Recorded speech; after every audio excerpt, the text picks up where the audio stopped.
is the heart and soul of our sport, where these players strive to become who they're truly meant to be. No more break, it's time for action. Welcome to Overwatch Contenders.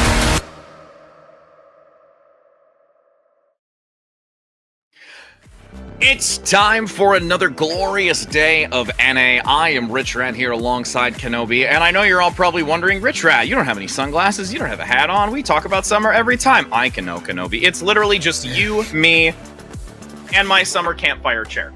You brought a plastic chair down there? Oh. I made it work. See, you know, again, it wasn't on my face, but it's where my butt's gonna sit. So, like all of you at home, you're gonna be sitting Wait, don't tell me you're gonna be casting in the plastic chair. No, I'm not gonna sit in my plastic chair. I'm not gonna sit in the plastic chair for that. But for those at home, we're excited to have you sit and plop down for this next amazing opportunity to see these matches. You and I have had a spectacular week, and we can take a look at what the roster, or well, technically what the schedule looks like today, Kenobi.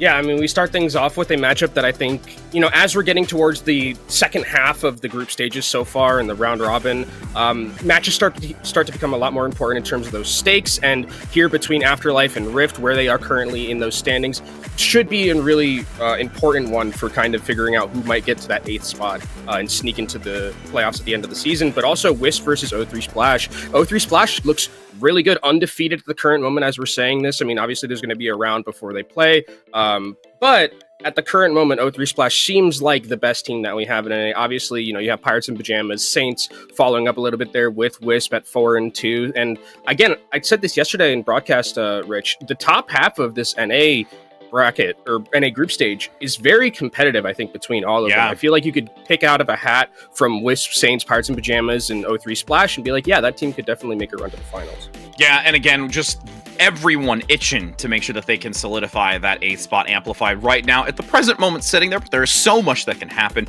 with these number of rounds remaining. And, you know, ultimately this first one I think is going to be a really good one. We've had in these last 2 broadcasts for NA specifically that we've been able to start off some really, really intense matches. It's been unreal to go to a map 5 round 3. It's just been relentless in their pursuit for competition. And for those that are here wanting to give their feedback, you should definitely use the prediction down below. 1 for Afterlife, 2 for Rift, to see who's going to be able to take this. And we've seen some surprising prediction percentages, some with upsets, some with glories. Yeah, I mean, if it's us here for first game of NA, probably going to be a map 5 or just start things off. These 2 teams are close enough where I definitely wouldn't be shocked if it went all the way. But Rich, we can take a look at the rosters starting off here with Afterlife, and names that are, I think, familiar to a lot of people that have been kind of around NA Tier 2 for a long time, and also just in general for Overwatch. I think Lethal, someone who had went to Overwatch League, London Spitfire, now coming back into Tier 2 and Contenders, playing alongside Zura. Rhino, someone who's been around the block for Contenders for a very, very long time, and the support line of Fix and Meter as well. I think a very consistent duo in their own right now coming into this Afterlife team. Fix is someone that you and I are very familiar with casting Redbird. So I think that, like, this team has a lot of really good pieces to it, and I think that they're definitely primed to be able to potentially sneak into that 8th spot. They were like hovering around there yesterday, and I think Amplify is the only other team that, or is like one of the other teams, I should say, that is close to like being able to take that spot from them. Yeah, a couple of crazy matchups that we got to see on broadcast, specifically with Amplified, and now hopefully we get to see the same thing today from Afterlife, but their opponent is also looking to do the same thing, being in that bottom portion in where their seeding is, Rift specifically. And again, these are names that we are also used to seeing. Really excited to see their performance. I also look at the support line specifically for Rift and how they're going to compete against both Fix and Meter, who are very stellar in their own right. We've seen so much quality support play, even a multi-repeated support play from earlier in EU, a sleep whip shot pulse bomb counter play, and just the amazing opportunities from these supports is quite spectacular. Yeah, and I think that this team as well, there are a lot of names that have kind of been around for a while, at least in Tier 2, and haven't really made that like jump yet. Like, I think Chime is someone who I remember a couple of seasons back was like very prominent as being a player to look out for, especially on Pharah. I think that was when like the Pharah Junker Queen meta was kind of like starting to prop up a little bit. But yeah, I think as well, when you look at like Yumitra, someone that, again, you and I have a lot of history with, you know, watching Northwood. This team, I think, is also like primed and poised with where they are like in the standings right now. I mean, they're 1-5.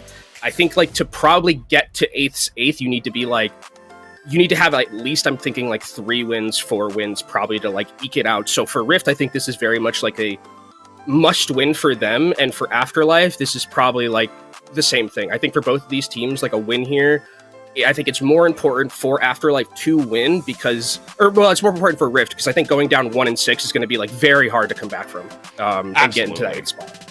100%. And it's really, again, just out the gate going to see how this, fends off the different types of, compositions, also the similarities from what we've seen. We got to see a really couple of nice instances where, it's not this typical, meet with the same composition, go with the head-to-head. There were those moments of taking and deviating away to something a little bit more customized, and Numbani is the first thing that comes to mind specifically that we got to cast most recently, where we did see a Cassidy rolled into the mix of this, something unique alongside with the Baptiste and others, where it just changes the dynamic, the surprise factor, and the variation from what has been common throughout these last few days of broadcasts. We do have confirmation going into Lijiang Tower as our first map of control.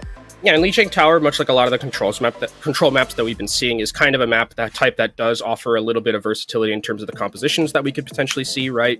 We have the, control center. One of the maps that I think throughout the test of time in Overwatch has just been like, this is the rush map. Like, we always play rush here, or Brawly style of compositions. And then the other two are a little bit more open, right, where you can see things like the Pharah. So Chime, for instance, could be something that we see from him. And I think in the regard to like Pharah question, I think it's probably not going to be Pharah, but something that's like similar to that is like Echo. Echo is seeing a lot of prominence rise up in like the current meta. I think a lot of people are starting to play it a lot more. The assassination potential, the burst potential of that hero, especially against like Winstons, if they are being a little bit too aggressive, you can just instantly, if they're sub 250 health, just incinerate them. And I think that is something that has really amplified Echo's positioning in the meta, especially with some of the nerfs to like the other heroes that was and like people I think starting to trend away from Somber if they know that it's not something they can really pilot as well. Yeah, the Sticky Bomb Focusing Beam combo has been disgusting. We saw on 3 separate occasions just instantaneous evisceration when it comes to the Echo play yesterday on Numbani. Once again, another highlight. If you didn't get to see it, you can definitely go back and watch it. Just all of the NA series really have been top notch, in addition to, EU going to their map 5s as well. We're curious to see if we can get a 3rd day in a row here, Kenobi, to enter into that map 5, or maybe we'll have ourselves not a long run full 3rd round map 5. Did we use up all our power? I think we really did. I think we've expended it. We've really expended it. We used all. Well, don't say. I mean, don't say. Hey, we still have 2 series left this week, and some next week. So don't. So yeah, I mean, these 2 teams are close enough in the bracket. I mean, to be able to probably make something happen in terms of like being a close matchup. And even yesterday when we saw, there were teams that like worldwide. They were playing that Amplify series incredibly close, right? So I think this is very much a point of the bracket where you can see kind of these like upsets happening if you aren't really expecting like the other team to really come out and surprise you like we saw worldwide do to Amplify. And they're going to be itching to make sure that they put on the best performance possible because of where they're all residing. And we've seen even just earlier in the placements in the standings that there is that top, basically solidified group of individuals getting to talk to Saints as well. Yesterday after their match, they look always towards that playoff position where they do have to flip the switch. And this is the moment where they get to play not only competitively, but competitively by having fun. So that's a whole different ballgame when we talk about these teams where they do not want to let anything get away from them because it guarantees that 8th spot with how close they are.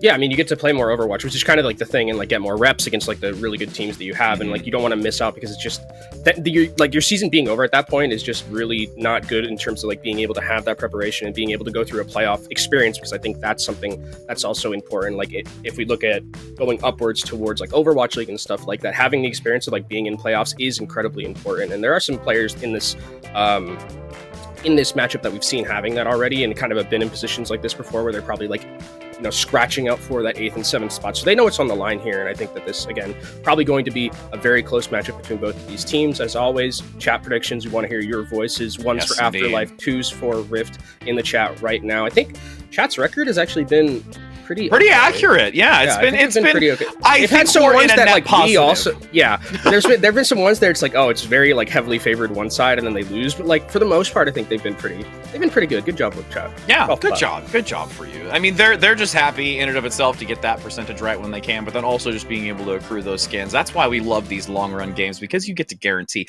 all those extra cosmetics for you to play yourselves when you do have your match going, whether it's in competitive or unranked. Most of the time it's just being quick play, but I like to dabble my feet in competitive and watch everybody cringe at my Orisa play. But that's a story in and of itself, as we do get to now hop into this game to see which sub-map specifically for Lijiang Tower we're going to enter into, and it's actually going to be Gardens. So there is some verticality to this map specifically that's going to be extremely helpful for those options that you had mentioned, such as the Echo, potentially even the Pharah, and how that's going to integrate with the rest of the squad, and if we even get a chance to see it.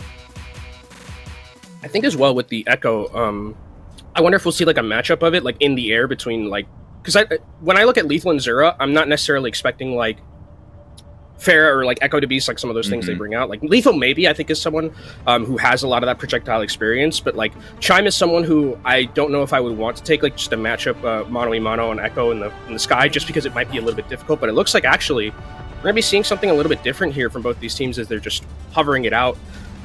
Afterlife. Emphasis on hovering it out.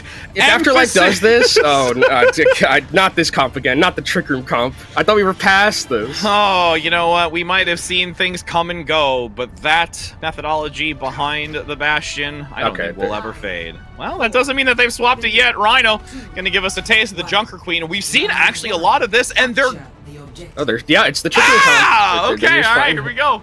They're going to try and just mow him down right here at the start, so you're going to be looking out for this wall.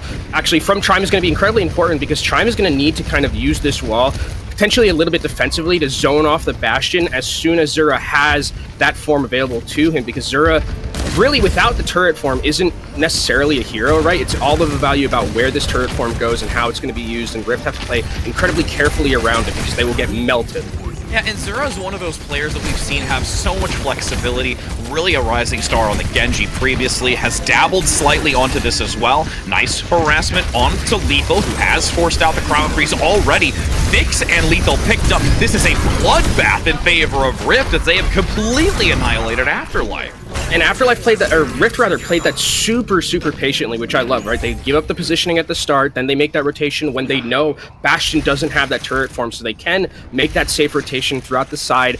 Then AstraZenex keeps a lot of his very key cooldowns, like the shield, like that Vortex, to be able to basically just negate a lot of what the Bastion wanted to do there. So a great start from Rift as we go into this Lijiang Tower map, and now it's about Afterlife trying to get back into this one. Lethal has gotten really close towards that Blizzard, and that could be something that is going to be able to break this open. Attempt for the charge forward, a little bit of miscommunication in the placement of the wall, can't quite get the pin necessary as the Immortality field comes out. Zura gets instantly blown up again. Astronex putting in so much work with this Ramatra up front, getting multiple executions previously and finding the early pickup out the gate. Chime actually able to find the better end as well with the Blizzard. And Lethal, committed the Blizzard to that one in what seemed like a losing fight. They losing Zura so early. That's a lot of damage potential that you lose. And Afterlife also as well using Ant Matrix. So a couple of ultimates that they probably would have liked to have had going into this next fight, but Rift did commit some of their own, right? They had to get the Sound Barrier out, the Blizzard, and the Coalescence as well. So it's not a terrible loss for Afterlife, especially now with the Sound Barrier coming back into this one to match potentially this Death Blossom and AstraZeneca's Annihilation, which does do a ton of AoE damage, and Sound Barrier is perfect for negating that. Nice denial on entry for the moment, but it will go down very quickly, especially with Zura. Nice elimination as well from Lethal to bring down that Reaper, denying the Death Blossom into this fight. So that gives the numbers advantage, an ultimate advantage here, really, to surpass Rift. The Annihilation is going to be a big opportunity. Nice shatter to set them down to their knees for the moment, and Lethal gets the follow-through. Swap over now for Afterlife, and they can start accumulating some percent of their own.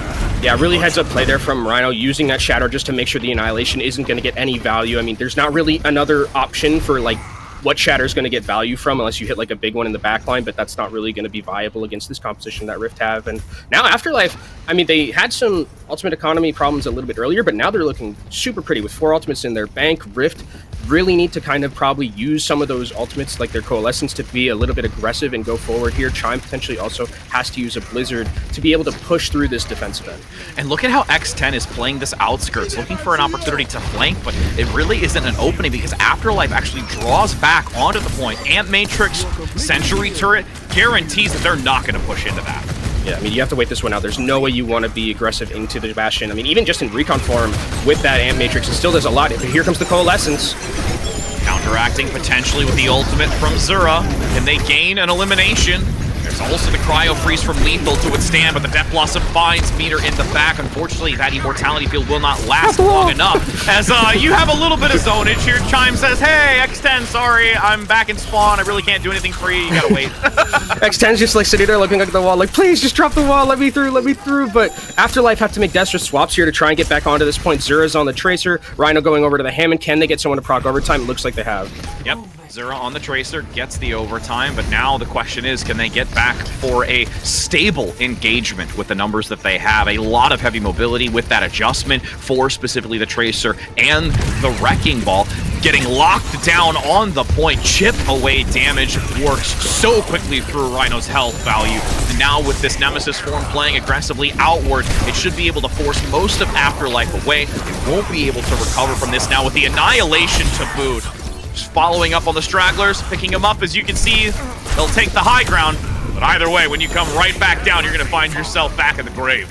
Yeah, and I mean, now it's just a formality, it feels like. I mean, Rhino's still alive, but against, like, all of this upfront damage with the Mei as well, it should just be very difficult. I mean, I say that, Zura does manage to find a pick onto AstraZenex, and this is a lot of health bars to chew through. I mean, for Rift, they need to start finding some kills quickly.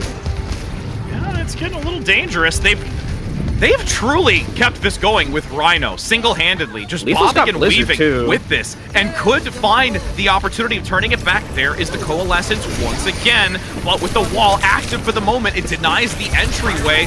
Mitra gets the shutdown finally onto the Hamster, who has been spinning to winning for it seems like multiple minutes, and now X10's just holding this Death Blossom for a guaranteed isolation onto those combating onto the point, because the second they get off of this, it will instantly vanish in the overtime. Lethal brought back to spawn for a second time now in this overly extended matchup. We talked about it before going into this, how important these matches are for these teams because of where they stand. And it is going to be like this the entirety of this first series. Yeah, that's what I would call a scrap right there. Just a complete scrap, just at the very end, just trying to get as much percentage. And I mean, they were close. I mean, Zura gets that pulse bomb. They got a lot of time back for Rhino to be able to spin to win, and there just wasn't the damage. But eventually, you know, everything came back into it, and they were able to win. And I think going into the second map now, I don't think we'll probably see the Bastion composition, especially because we're going to Night Market, and this is where like the symmetric compositions reign supreme. As we can see in the chat predictions, 44% for Afterlife, 56% for Rift. So kind of chat agreeing with us that it's probably going to be much more of a close one here. I wonder though if Rift come out on the Reinhardt mirror, because that would be something interesting to see if we do see that Rein mirror, because it's not something we've seen too much of. It's been very light, and only on, I think, one separate occasion outside of this that we've been able to see it. There is the TP that goes quickly. They killed it, yeah. That was lightning fast to just deny accessibility onto this point, and now you're going to have Rift play into these 3 position turrets from Zura. Again, just really having to be cognizant where that initial damage is, keeping your head on a swivel. And you can just see right now the wall locks him in. Astronex is just getting vaporized from the corners, making it so much more challenging for the supports to keep them alive. Abyss already tosses in the Immortality field, but Chime on the flanking position can't do anything, and they're now being dismantled. Yeah, I mean, I think that Afterlife there wanted to not Afterlife, Rift rather, wanted to rotate around with the TP from X10, but Chime, unfortunately, wasn't able to find a pick in the back line, and then without Ice Block, it's just easy pickings for the rest of the team, and without the Mei, this composition falls apart a little bit, so Afterlife is sitting very pretty here on this defensive end, especially with Lethal coming up towards that Blizzard, and it's going to make it even more difficult for Rift to get in, but they do have an Ant Matrix, so maybe they can create a little bit of space for themselves to make it easier on entry. Hopefully they can do so, but once again, those turrets already placed, so they'll have to be cognizant moving in. Window active to the right doorway, TP to bypass and go to the flank, making them have to be very wary of where that positioning is, but oh my goodness, the photon barrier divides and conquers. You couldn't see X10 get the most advantageous position to counteract against it, and Afterlife is playing this beautifully and continuing to hold on. Yeah, I mean, Zura just so charged right there in a really well-placed wall to negate a lot of what X10 wanted to do on that flank, and I mean, Rift have been trying to make these like fancy little TP plays into the back line, seeing what they can get, but the peel is just so good from Afterlife. Fixes everywhere right now. Every time a TP is in, always just booping members away, not letting them get the value that they want, and once you lose one of these DPS, you just lose so much of that damage output, and Afterlife still have a really relatively good ultimate economy to hold here. Yeah, the reactive gameplay is on point for Afterlife. They have not been broken just yet. This is the final moment that Rip is going to have to try and push into this with only 24% remaining. A Shatter could be dropped just around the wall. Blizzard actually activated first. Cryo Freeze out from Lethal to deny, and also gets a great Blizzard to block both entrance points. So Rift has no point of entry. Nice Shatter to try and counteract against it. A pin attempt as well. But Afterlife has absolutely come back tenfold in this second round with going to be 100-0, honestly.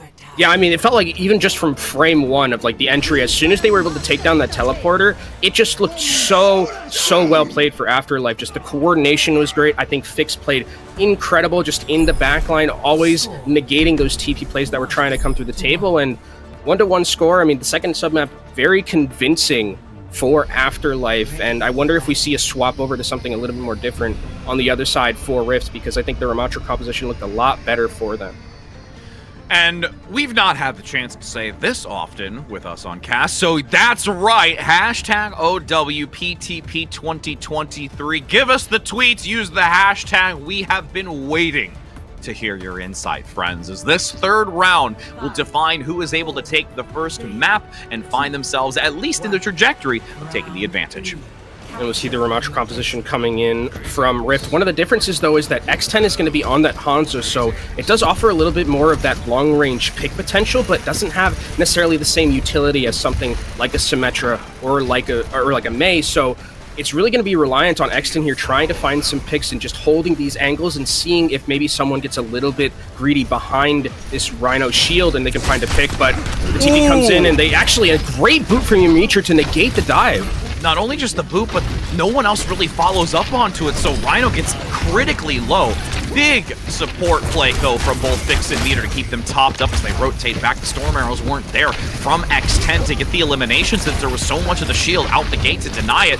Fix also getting picked up. This support line has kept Afterlife alive for so long, but once they are able to remove this tank from the equation, Afterlife is going to be in such a dangerous position to hold on to this point. And the thing is that there's not really anything or anyone that can contest the Lucio, or, well, I was going to say the high ground, but there we go. Fix is able to do it right here, and finally looks like the kills are starting to go in favor of Afterlife, and this is kind of the push and pull of Hanzo, where it's like, if X10 was given a ton of space right there to work with, right? A lot of just free shots that unfortunately didn't hit, and if you're not hitting your shots with the Hanzo, it's not going to be as valuable as something like a Mei or like a Symmetra, where you kind of just have that ability to output the damage much more effectively. So now, Afterlife tick up that percentage even more so. Nice wall, AstraZeneca will be able to get out.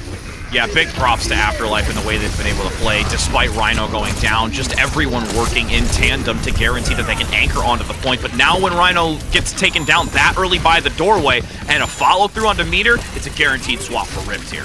Really good counter wall from Chime there, and now it's just Afterlife trying to stagger as much as they can out the back end of this. But I love the decision making, especially of the Ramatra, being able to just know that you can use that Nemesis form, completely keep yourself alive, and then Chime with a great counter wall to basically completely annihilate Rhino out of the fight. And Afterlife now, they're the ones who are going to have to aggress into this one. A lot of key ultimates coming up in this next fight, Rich. And the big one, though, is going to be Zero with this Photon Barrier. Because of the fact that there isn't one on the other side, splitting this map, especially with a Lucio Baptiste healing line, could make a huge difference here in this next fight. Yeah, and with how the positioning is coming out specifically from X10 on that 2 double window for the coast area, you can instantly block any of that incoming damage and have to force them down from the high ground to look for a better angle to actually cause some pressure onto Afterlife as they continue to play this high ground. There's the barrier, looking to deny that accessibility. X10 follows in suit, diving forward. The amplification matrix up top from Abyss solely to utilize to sustain through the damage. You have Afterlife now with Rhino a sliver of health to survive. Fix gets the sound barrier out to keep them fluidly moving forward. And Rift, well, they commit the annihilation. You just see Astronex sticking close and buying time for extra percent here to make that gap between the percentages not nearly as fast. Yeah, I mean, that was just a perfectly played wall coming out from Afterlife, right? I talked about how Zura split the map entirely. The Baptiste was just trying, I mean, you could see, like, the Baptiste was trying his best to be able to heal the rest of the team, but through the wall, it just wasn't going to be able to happen. And now Meter has one of their own amplification matrices, and Rift committed a lot to that fight to try and win that. Annihilation's going to be here for AstraZeneca, but we're looking at last fight territory, and no picks can happen here if you're on Rift into this neutral fight. AstraZeneca looking to lean in, finding instant value onto those turrets, so they will not give extra assistance. Zura. Annihilation still being held on to. Some dire moments. Absolute necessity. With this duel on the front position, Vortex going to slow the positioning of Rhino as a rotation comes in. Amplification Matrix going to give some extra healing, but Rhino goes down before it can actually come through in the 99 overtime. Rip takes the advantage, and the Annihilation also guarantees to zone back Afterlife. I think that Matrix was just a little bit too ahead of Rhino right there, because Meter had the moment where they could put that Amplification Matrix down, be able to pump out that healing, but Rhino was behind, or was in front of it, so it didn't get any value. And now Afterlife, both of these teams between them and Rift are gonna be at that last fight territory. Ymitra's gonna have a sound barrier, which is gonna be big because Abyss is coming up on Matrix as well, and no support ultimates for Afterlife. They need to get Zura this photon barrier to have a little bit of negation in this next fight. Yeah, and if you can get a lockdown onto couple with Lethal's Blizzard, that will be ideal. And even just zoning back, oh, that was almost a takedown onto Abyss, which would have been the best scenario here to deny the Amplification Matrix and solely rely on Ymitra. Cryo Freeze already active, playing forward, Blizzard down, there's the Photon Barrier, TP to get them out of the dangerous situation. On the cusp of the Sphere, you see that Astronex gets locked down, but the supports come in big once again for Rift to stabilize on that outskirt. Now, Meter, low, needs to recover here, trying to get some healing through, but Lethal goes down before they can get the AoE healing, and the high ground is still being kept by X10, 3 in the wings to bring them down and shut them out so that they can guarantee this first map win of Control. Rift take a first one to Control with both of the times using that Ramatra composition, and I talked about X10 a little bit early on in that round where X10 wasn't necessarily getting the value that you would have liked from a Hanzo on that high ground, but there at the very end coming in clutch with a couple of picks, yet using that space and positioning effectively and really, really taking it home for that Rift team who take a 1-0 lead. Yeah, hats off, can't count them out. They were able to turn the dial up, allow themselves to find some value. The interesting pickup out the gate, we'll at least comment on, it was a little bit problematic. Rift was able to counteract against the Bastion play. You can see that Zura at this point had to abandon the tactic, not going to reside any longer. And it was just this back and forth blow for blow that these teams just continue to do because of their position, as I mentioned at the start, and you did as well, and where they stand.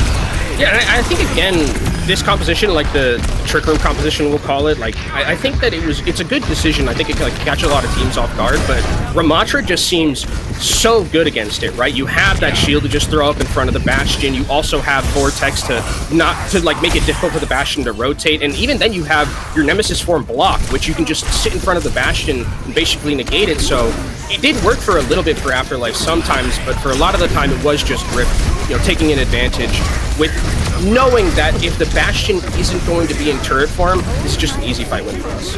Yep, and again, major props to the supports on both sides. We know these players, the support lines, and what you and I have been able to see over the course of their competitive play, and that moment specifically with Astronex at the end of it when they get locked down by Lethal. Oh, that's unfortunate. Didn't get to see that one earlier in the POV, but well-rounded play, and now that we're going to be deviating away from Control, we do get to see a little bit of that elevation, the dynamic shift, and what we can bring into this, especially because we talk a lot about, the map pool and selection.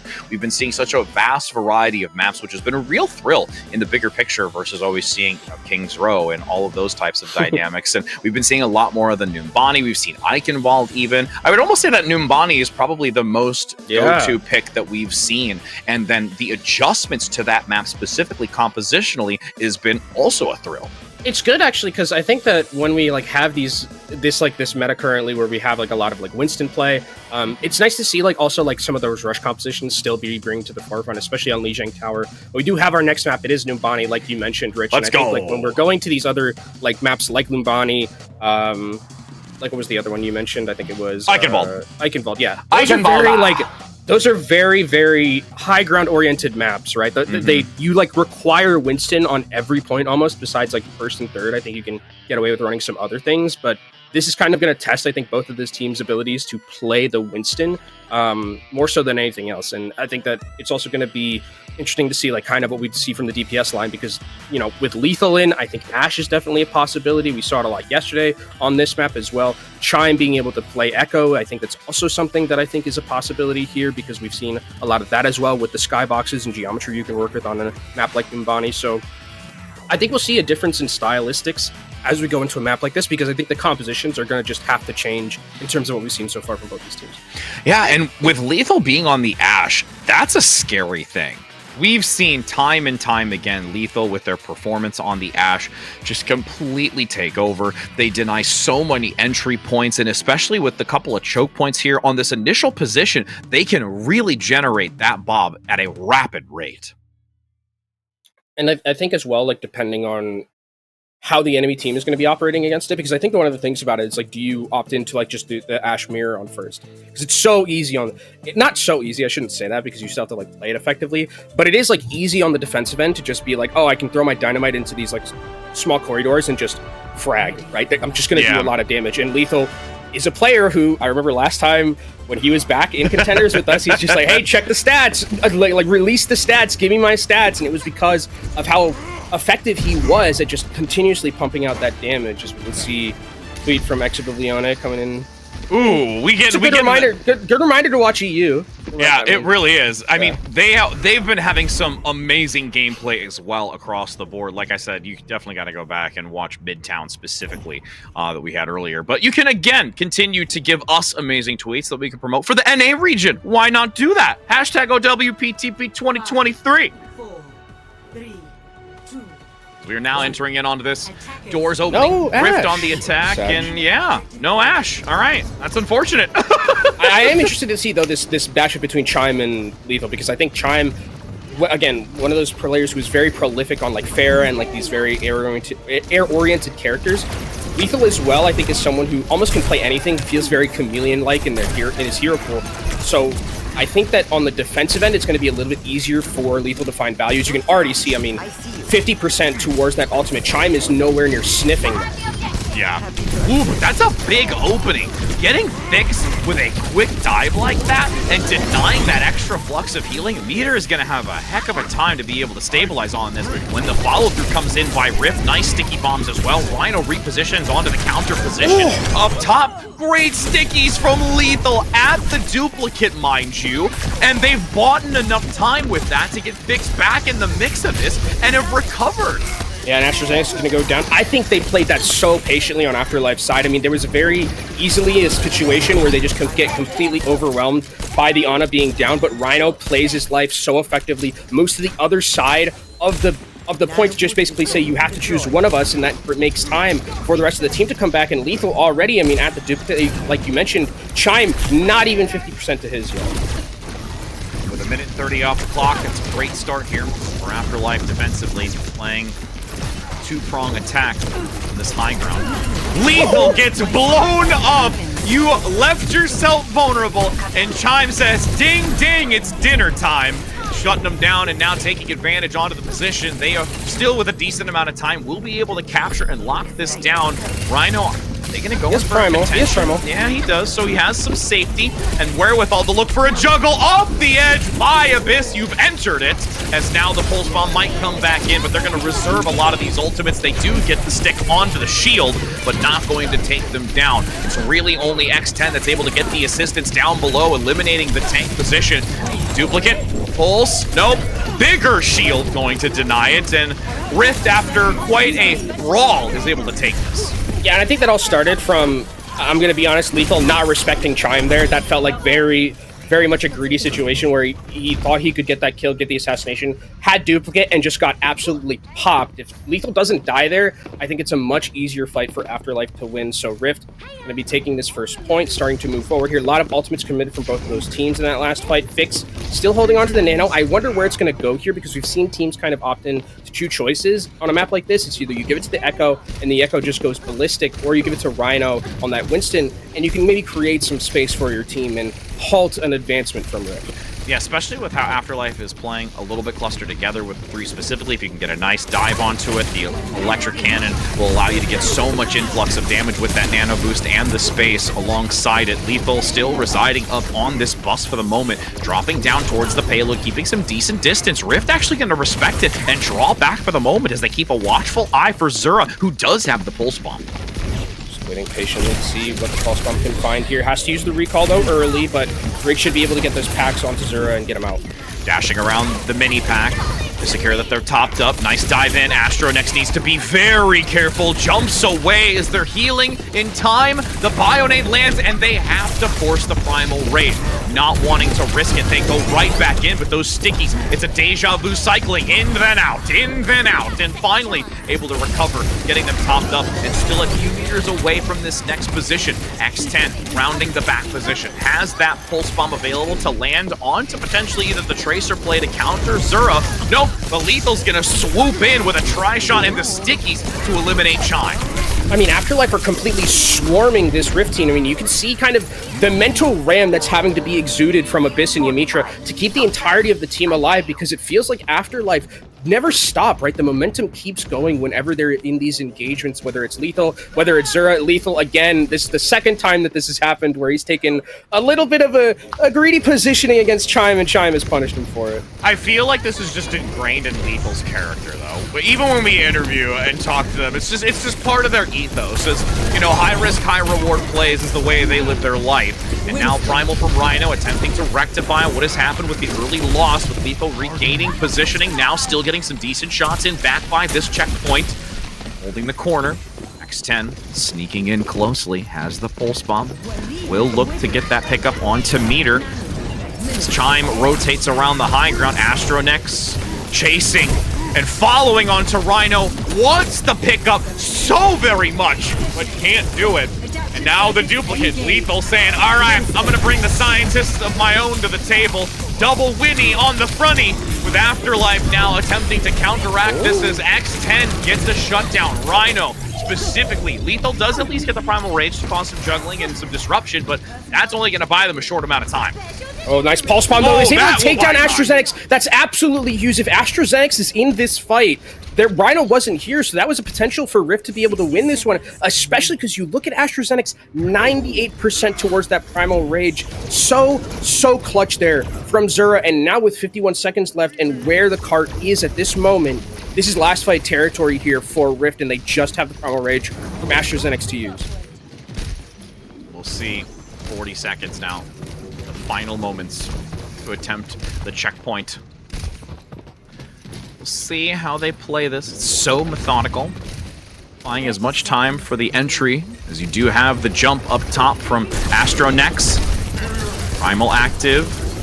And when needed, has to play so close to the supports, because there is a massive influx of damage from Afterlife in these few seconds, with the Primal Rage becoming full-fronted push with a nice sleep here to buy even more time. Bionade lands as well as their follow-through. Big stun.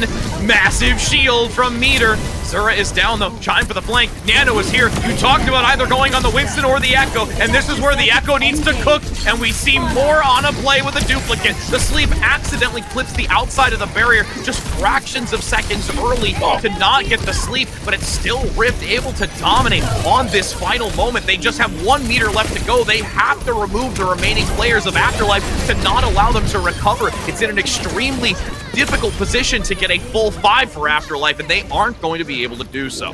I mean, Rift, again, in these scrappy fights, seem to just find a way at the very end, and they're gifted another minute and 20 seconds for them to start moving forward, but Afterlife can come back in, ultimates of their own to be able to stop the bleeding, and they just need to win probably just one more fight to close this one out and finally go on to their on an attack of their own. But with Dimitri having this rally, I mean, there is some sustainability here. They just have to play very carefully around that burst damage from the pulse and from Lethal.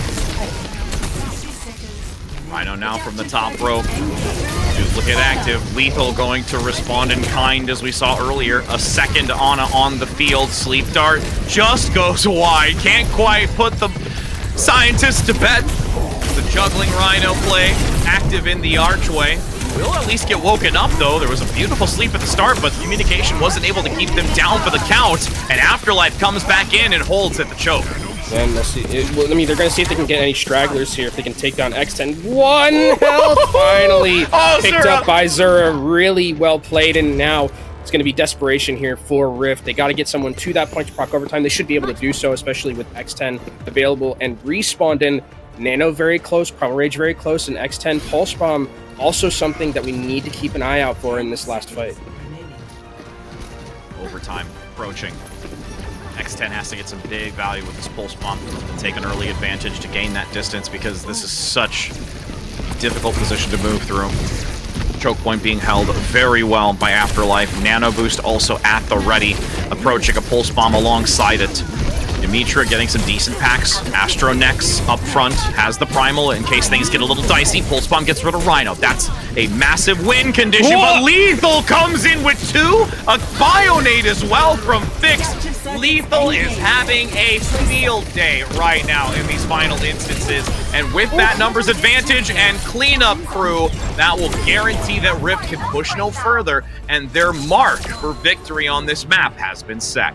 I talked about how Lethal like kind of greeted 2 fights there a little bit, but it doesn't matter. Like if he's so good, it feels like that he can just get away with those types of things and still just absolutely take over a lobby. I mean, Lethal is fragging right now. He's getting a lot of resources, getting the Ana nanos as well, and like really benefiting from them. That entire last play in those stickies were based off of the fact that he got that nano and just completely obliterated the entirety of Rift. And I mean, for Afterlife, I think they gotta continue to rely on Lethal. I think the way that he's playing currently, just continue to give him the ball. He's good enough to be able to carry you to a win. Yep, anchor the momentum onto the one that's carrying it home. I almost think it was a 5K for Lethal at the end, wasn't it? Did they get the 5? I'm pretty sure they did. Might have. We actually might get to see it here. Yeah, so we've got 2. We're going to play the counting game, friends. We see 2 in the kill feed, 3 in the kill feed. Duplicate onto the Tracer. Oh, yeah, he did get 4. Yeah! He did get 5. Yeah. That's an ace. Oh! You know what? Everybody else is saying, all right, we're going to let you have it. Just take it. 5 stack. Put that in the reel. Put that in the montage. We literally, you and I have probably seen so many montage-worthy plays from Lethal over our time. At least this time, instead of yesterday where Vega stole King's ace, this time Afterlife let him have it, so that's good. That's good. To be fair, though, Lethal did holster that Pulse Bomb to make sure that they could guarantee the takedown, so that's a little different, though. You see a swap of sides now. Afterlife on the attack. Rift is very aware of what Lethal is able to bring to the table on this Echo, even more so now than before. So they will be very closely watching. And Chime has gotten a couple of really good attempts against it because Lethal plays so aggressively. And we'll see if that occurs again, or Lethal will play a little bit more reserved here because they're just getting free tri-shot damage. They focus that instantly. Zura is going to aggress onto Astro, who does go down. Wonderful coordination, and now they're going to want to pick up the rest of the stragglers, and meter going down isn't advantageous for this, but you actually have a trade. It's 2 for 2. Spawn advantage still favors Afterlife here, though. I mean, Fix is being left alone here just to free fire the healing, so this is a pretty decent position that Afterlife can still just hold. There's no way for anyone to dive, so it's just going to be back and forth until those respawners come, which is going to be Astronex back in, does take down Zura. Yeah, gets a long right click from the high ground. Zura's like, where did that come from? As you see them jump forward, landing onto that bus position. Bubble going to get some decent coverage in the back again. Just unfortunately not able to hold on to this. Meter goes down. Both supports eliminated. Afterlife's got to go back to the drawing board and look for a 5. And I mean, I think they're coming up. Their next step in this ultimate economy is going to be, especially with Rhino being so low and giving Fix that nano, I think they're just going to throw the nano onto Lethal and see if Lethal can find some sort of engagement or some sort of assassination that really breaks it open. But they can do the other side. They can do the other thing on the side of Rift as well if they would really like to. Hopefully you can see value from X10 down below with the Tracer Pulse Bomb. Zura comes in lightning fast with the dashes to bypass X10. Focusing beam, goes a little bit too far. Ionade and the nano gonna be generated. What a play, but there is focus fire onto that duplicate, so the Ana can't contribute anything more for this, while Lethal just gets it for free the whole time. There are still 2 members of Rift on the side still alive. You can see X10 and Chime on the side and trying to contest here. There goes X10 back in, and with the Brig, there is the healing available to them, but maybe not enough. Chime gets absolutely obliterated there by the combo of Rhino and Lethal. This is what we got to see a little bit yesterday, where the Winstons just jump into the air and chase down the Echoes and just saying, I'm gonna melee you, I'm gonna electrify you. Primal Range now comes out, juggling both supports back, keeping them away from the team, not allowing them to put forth that healing. You even have the Rally gonna come out too, that massive shield and the stun potential available to continue drawing this out, to dwindle the time, make 1 minute and 15 still to go. The second tick hasn't been accrued yet by Afterlife as this fight continues on, similar to what we saw in the control map, but with the side swap. Now, Peter, X10 can't be sticking around for much longer when you have the focus fire of Zura. Pulse Bomb just going to be held this entire time because they have no need to contribute it. They're looking for the long haul, and they transition to the payload phase. Yeah, I mean, great patience from Zura. They're being like, I don't really need to I have the trust in my team. They're going to be able to clean up this fight. Keeps the Pulse Bomb for the next one. Lethal's also able to get another duplicate, and Lethal, I don't even know where this is. I was like, where is Lethal in this scenario? All the way almost by second point, just posturing up, and I love when teams do this. Just take... Okay. Wait, oh no! And X10 even saying oops in the chat. That's unfortunate. That's unfortunate, but Zura on the flank here. Gonna go for round 2. X10 wants to get out of this one. They managed to do so. Taking a moment of reprieve. Pulse Bomb goes in onto Astro next. That's going to put salt in the wound right now and guarantee a massive distance gain. And Afterlife playing so aggressive right now. I mean, it feels like they've taken... There hasn't really been a fight yet, it feels like. It's just been a lot of posturing, but the aggressive posturing is really favoring Afterlife here. And now Rift is going to have to just take this singular fight, and if they lose, they're going to lose second. And Afterlife has accrued a couple of ultimates that could make it very hard for Rift to come back into this. Only a few meters left on Unity Plaza for them to reach this next checkpoint for the final stretch. If they get this quick enough, they will have a very healthy time bank to work through this choke position. Lethal hit by the bio, draws back, duplicate onto the Winston, completely nullifies the bio nade, and edging towards that Primal Rage to cause some great juggling, but at this point, they don't even need the Primal Rage to knock them away. They guarantee the checkpoint. The supports are running into their doom because they just need to get back to spawn to recover. And I think you're seeing a real difference in, like, the nano usage. It's really just that different because that fight was both of the teams had nanos. One of them decided to use it on their Winston. The other one used it on Lethal, and Lethal just instantly got an assassination. And the Astronex nano didn't get any value. It got absolutely none. They're still going to have both Primal Rages available in this fight, so no harm, no foul for Afterlife. Yeah, Astronex playing hyper-aggressive as well, attempted to try and gain control of this because they know just how much time is left for Afterlife. They're taking the advantage, and there's only 2 down, and one of those was the duplicate, so it's not a full elimination onto this with Afterlife still having the Primal and the Rally. They can control this position so well with that stun, but they're opting to fall back for numbers of 5.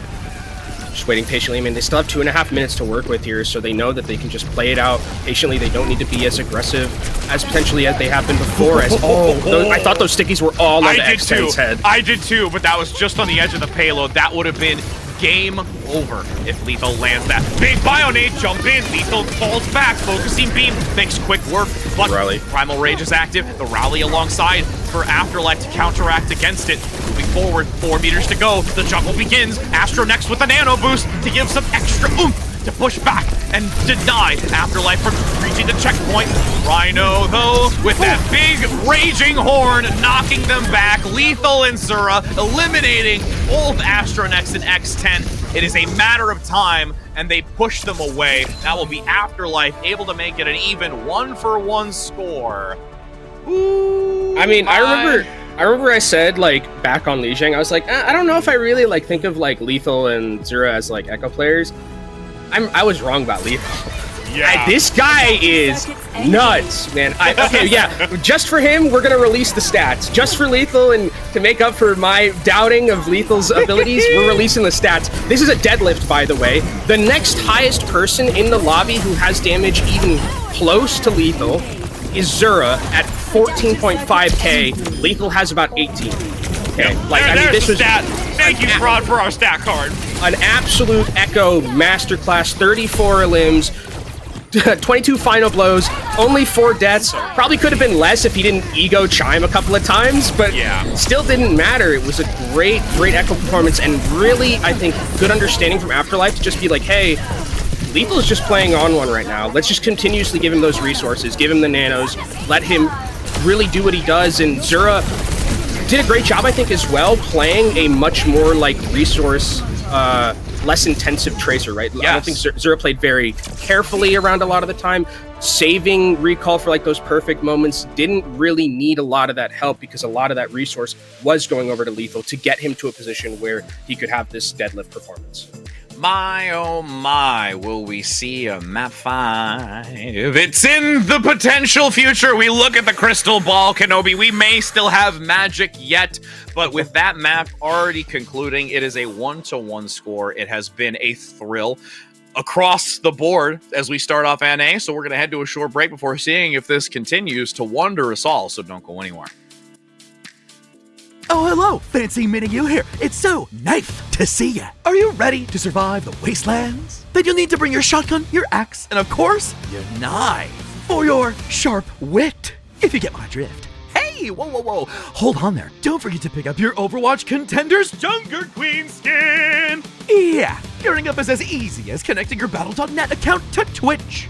And after that, watching the Overwatch Contenders Summer Series will contribute to your drop progression, letting you claim your own wasteland-ready Overwatch Contenders Junker Queen skin. Oh, that's right. It's time to rampage. Now, get out there and slay with the Overwatch Contenders Junker Queen skin. Okay, take care now. See you in chat.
Hi, we're back for more. It's a 1-1 scoreline, Kenobi. I really think we have the power. I think we contain the truest of true power to bring competitive Overwatch. And we have now another map, which again has been a very competitive one. I've not seen it yet completed, but, you know, the docking bay is a place that it ends, and we're going to Watchpoint Gibraltar to see if maybe one of these teams can surpass what we get to see that rocket ship just look to ascend. Yeah, the docking bay is where attacks go to die, it feels like, in the middle of the second point there. But I think that this is going to be another interesting matchup because we saw kind of a difference in, like, the Winston compositions from the rush on Lijiang Tower in the first map, and now going over here into this third map, definitely expecting more Winston. Like, the only other thing I would expect would be, like, D.Va, but people don't really like playing D.Va, I think, at all in the current meta. Winston's just easier. Winston just feels better, especially not having as many nerfs recently as 40+% average likability play and I mean, but like performance. the whole like 40% thing it's a bit, especially because like we had last year where it was like the True. grand finals meta had to be like kind of makeshifted at the very end there. But I think Winston is like probably the best tank at the current moment, and as we go into Watchpoint Gibraltar, we're going to need to continue to see it because it is such a map that needs like high ground control. You have to have it on a map like this, especially if we're going to be seeing any like long range hit scan where you need to be able to control some of those angles. I think there's a possibility that we do see an Echo still. Especially with how good Lethal was playing it, but there, if you know, on the other side, X10 or Chimer like popping off, and like trying to put pressure onto Lethal in this map where you have like really easy long sight lines to put that pressure down, then I think Lethal will probably have to swap. And Lethal is someone who is a chameleon anyways, and I don't really expect Lethal to have a problem playing like a lot of the regions. I'm really interested to see how X10 is going to enter into this as well, because we did see some Hanzo play when it came to the control map, and we've seen a lot more Hanzo approach into this, specifically more so towards that second portion when we get into the docking bay, where we had Tristan on occasions do so, others as well be able to gain some real value in a previous broadcast for the NA region at least, and that's where that shift, I believe, can really happen as well compositionally, that they might lean into, because they did still find some late tail end value, even though the introductory aspect of it, of that specific control map round, didn't go as favorable. They still were resilient in their pursuit and were able to contribute quite a bit to that fight. And who knows, maybe we will see this map completed. You know? Yeah, right? Maybe we can hope. We'll see the ship ascend. Wouldn't that be cool if you won, if the ship actually lifted off? It does it not? It doesn't, like, when you win, it doesn't, like, actually, like, launch. Like, the payload reaches the mark, and then, of course, it's like victory! Maybe I've seen just, like, some... Maybe there's probably videos of it somewhere. Yeah. Someone made it in like a... But not like a joined... Yeah, like not a joined specifically with you winning the map. But, you know, that's neither here nor there. You know, we could maybe submit that into like the creative team, and they're going to be just like, really, guys? But maybe you should submit some creative ideas for us at the hashtag OWPTP2023. I streamed like that one pretty darn well, if I do say so myself, Kenobi. Yeah, I think you deserve a little pat on the back for that one. That was good. I already did, actually. Yeah, nobody can see it, but, you know. Self-pat on the back. As on the defensive end, this is interesting. No long-range hit scan. This is the double flanker somber tracer look, which is kind of like returning to the basics here. It feels like with what the meta has looked like in a lot of the times that we've seen previously throughout the entirety of the year, it feels like, right? It's been a lot of the somber tracer, Winston double flanker look. And for Rift, it looks like they're going to be opting in for X10 on this Ashe. So Ashe does have those long-range sightlines to play with, but there is a lot of dive lethality coming in from Afterlife. So X10, they're going to have to play a little bit carefully, because you step out of line once and you don't have your defensives or your healers with you, it's just going to be an insta-kill from 3 dive targets. No pun intended on the lethality comment for Afterlife having lethal on their DPS line or anything. You did it, bro. I just picked it up. Because now we've got 3:30 still to go. You can see the Bionade land. Astronex. Oh, what a Bionade again here coming in. Great recovery, though. Astronex getting topped up for the moment to look for re-entry on this attacking position. But Afterlife still residing in this high ground. Yeah, and X10, I mean, it's on the low ground, and that's not where you want to be as an Ashe. You want to be able to stay on that high ground, but great job of Afterlife forcing X10 off of that. So this has been a really good defense so far from Afterlife, maneuvering around those sightlines and just forcing X10 out of the fight, because it feels like it's only been really like a 4v5 throughout most of this, because X10 hasn't been able to get that value that we expect from an Ashe. And look at how close both Lethal and Zura are to their ultimate to utilize in this. Still playing catch-up. Nice hack as well from Lethal. Dynamite chipping away at the health value, making it a little bit more problematic, and also allowing X10 to recoup some of the value lost on this ultimate. Dropping down below, payload has been halted, and Afterlife once again reside on the high ground. Lethal, very, very lucky that gets out at 1 health, translocates at the perfect time, and now is able to come back into this fight. He's got EMP available to him. What's he gonna opt in to do with it? He's just are they gonna walk in? Oh, he's gonna... There it is, the translocate. Threading a needle, my friend. Threading a needle.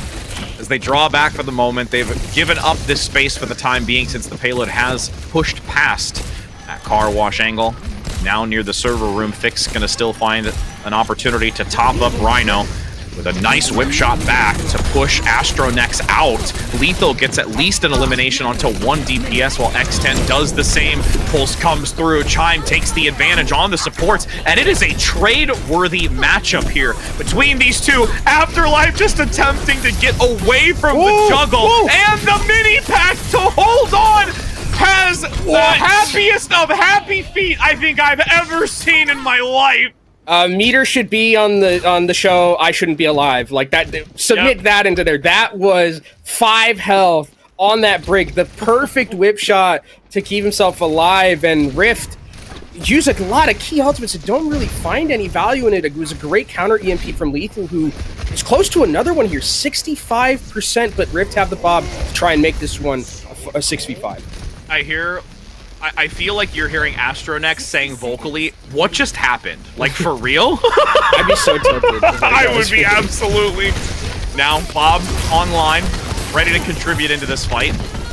Watching the backline harassment, Lethal again just playing so perfectly and able to get out with these translocates to not find themselves eliminated. Again, they lose a little bit of the value that can be brought during the fights as they translocate out, but with the rotations, Lethal is able to get back just in time to do it over and over again. And Astronex now being combated against by Rhino has to deviate away. Lethal with the EMP, 54 HP, they have to top them up, and they're solely gonna blow up Astronex and look to drop down from on high.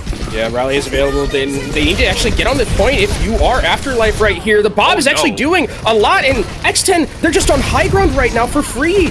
Free-firing target practice for now. Bob drawing a lot of attention away, swiveling the shield, which is why X10 is able to get the damage. Coach Gun even further forcing back Afterlife, but they need to be contesting down below. The server room position is where the supports continue to stick near, as Chime with a pulse bomb onto Rhino knocks them out of this equation.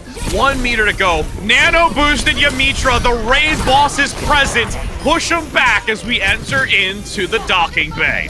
That was just so well played from X10, and the rest of the team as well. X10 just using that high ground so effectively. They hit the perfect coach gun onto that nano engage from Rhino. That gives time for the supports to get into position so that the next time Rhino jumps in with that nano, X10 can just fall off and get healed by the rest of his team. Really good peel coming out from X10 there. Now Rift and the rest of the team is going to be able to move forward here through second, where we talked about it's where attacks come to die, but looks like Rift have a good control of this high ground. Yeah, they've really anchored themselves so well, and Yamitra was flailing just to the left of them so they can make sure that they deny any presence from Lethal, who's been doing a stellar job consistently. Primal now active from Rhino. He's juggling them up into the corner once again. Dives up and repositions instantly onto X10. Can't quite get the elimination. Nice recovery from both Abyss and Yamitra, who does still have the rally. Primal Rage is the only thing that's been contributed in this from Rift. They've been hacked as well, so he has to now draw near to give some extra assistance. Most of Afterlife is being forced down this choke point. The stairway is not where you want to see Fix, all alone and being brought down. While once again, as you've mentioned before, Lethal has 1 HP. And that means Lethal, he can't get into this fight, and there's no way I think that Afterlife is going to be able to contest this one, especially with Zero going down. And finally, it looks like we will see the 3rd point of this map. It's been a very long time since I feel like I've said that, but 2.5 minutes, maybe we'll even see a completion here. I'm not going to count my chickens before they hatch, but with Rift coming into this, Pulse Bomb at the ready for Chime, X10 coming in with that Bob as well. They used it so effectively in that last fight, but they do have to be wary of where Lethal is going to be with this EMP going for the backline.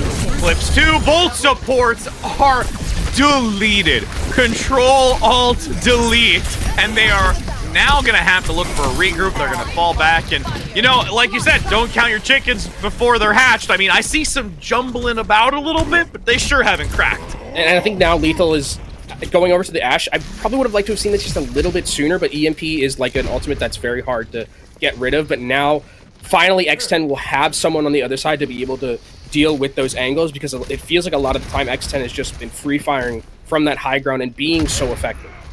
You can see Chime going for the duel off the stairway near the Mega. Doesn't take a full engagement, more so just keeping track of where Zura is. And up top, Rhino waiting to dive in. Could look for X10, but the coach gun has really been Detrimental. Nice dash out. Instantly knows how this is going to turn out. A wicked pulse bomb that goes so far from the mark. With 60 seconds now, Primal could be focused onto the supports, juggling meter or fixed. We saw earlier.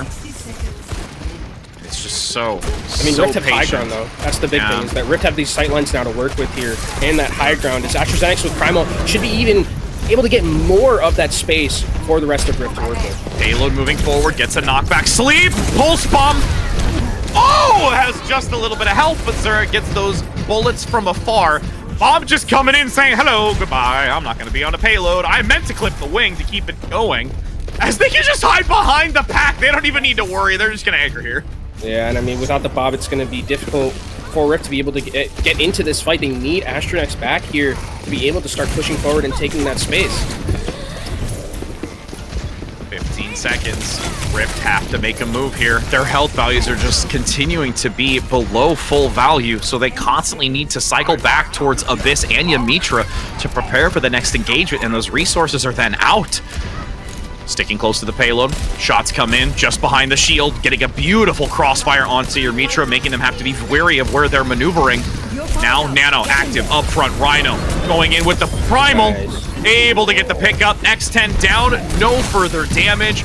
They've been sent back to the spawn, but everyone else here still bolstering it out. Chime gets one on Demeter. He also was close to that rally, but at this point, it's still going to be a cleanup from Afterlife. They're going to deny Rift from gaining completion. We've not seen it just yet, but at least we've been able to see some spectacular fights in that final segment. And I think this really all changed like when Afterlife went back over to the Ashe, because I think that the Ashe, like X10 was getting so much value for free throughout the entirety of this map, because it was really like the only one that can get to X10 is going to be Rhino a lot of the time, and you have Coach Gun, so you still are able to live a lot of the time when these dive engagements are coming in, and if you don't have anyone to contest those angles for you, then Ana and Brigger are going to be able to heal you no matter what. So I think this was Afterlife probably waiting a little bit too long to switch off that Sombra, but also really heads up play by Rift to be able to say like, hey, if we're just going to go all this space for X10, they're going to be able to carry us.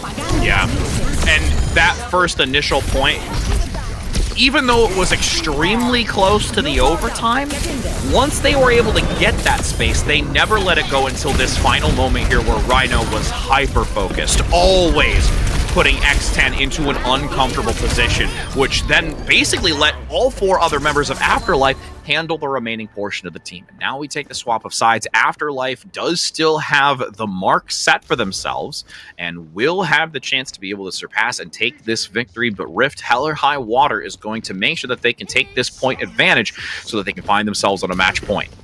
We'll see what Afterlife bring to the table on the offensive end. Are we going to see more of that lethal Ashe? Looks like the Echo is being hovered just at the start to see maybe if he can find an assassination to start things off and just really put that pressure down from afar, but we'll have to respect that hit scan damage coming in from X10.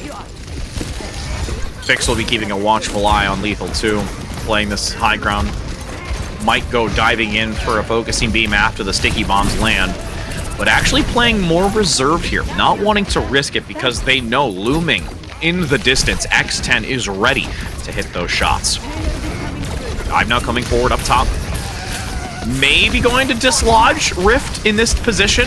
Well done. Now jumping again onto X10. They have to abandon ship, dropping below. Astronex gets focused down by Lethal since there was so much room gained by Rhino. I think this was a great job by Lethal, kind of changing their playstyle a little bit, going over to a more passive style, but also just focusing down Astronex. I think that's exactly what they needed to do there, because if you focus down the tank, that means Rhino is going to be able to move freely as much as they want and take as much space as they want, and if you take that space away from the tank, that means X10 doesn't have any.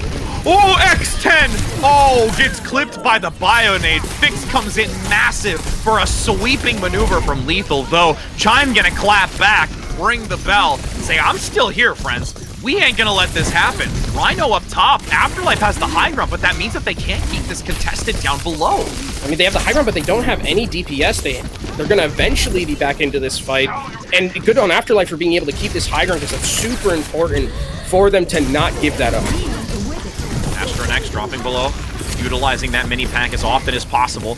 Lethal with the nano boost here needs to find value with it. Gets juggled back for the moment as Astro dives up top with the primal. Duplicate now onto the Brig. I don't believe that was exactly who they wanted, but they're going to have to make it work now. Diving forward, Zura on the pulse, gets Astro next, eliminated from this fight, no longer having the tank to provide that front line in space generation. A Bionade comes in onto 2, though. Abyss does a stellar job, and they do get the checkpoint, and unfortunately fall short.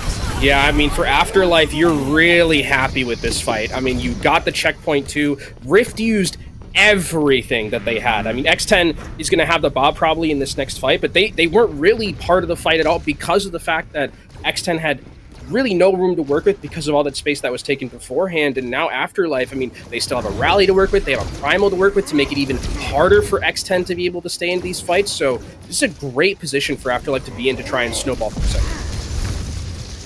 High ground position not nearly taken as much as we saw with Rift due to the compositional differences as they play through the ship itself. Sleep was greatly done onto Lethal, so they've nullified that for the moment. Rally active. Meter jumping forward onto Abyss, looking for a stun. Supports are so low, and this small room is literally a death trap.